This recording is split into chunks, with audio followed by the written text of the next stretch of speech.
remarkable, influential, profound English romantic poet William Wordsworth said, "Poetry is the first and last of all knowledge.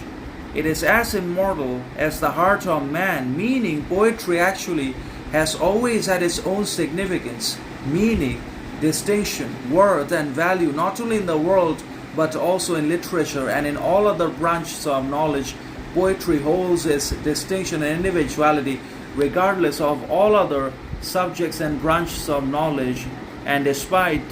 the modernization and urbanization of the world and of modern society itself, poetry is also sometimes responsible for the determination or development of character, understanding, kindness, honesty, loyalty, or for the acquisition of morality, virtue, value, and it also shapes the man's character that reads it, understands it, and writes it, makes him better, restricts his aggravated, aggressive actions, prevents his dangerous, angry, and frustrated behavior, and also basically tames and subdues his extremes and helps him maintain moderation, control, discipline, and restraint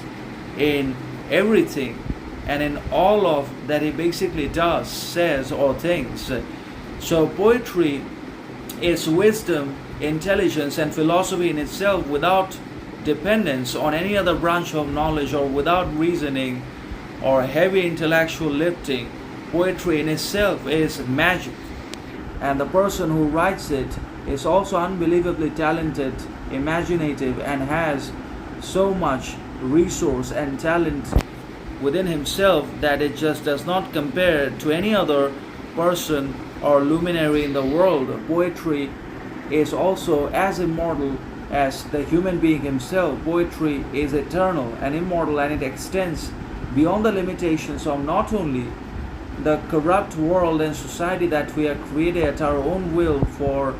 basically oppression, corruption, discrimination, and other sorts of partiality, but it also goes beyond space-time limitations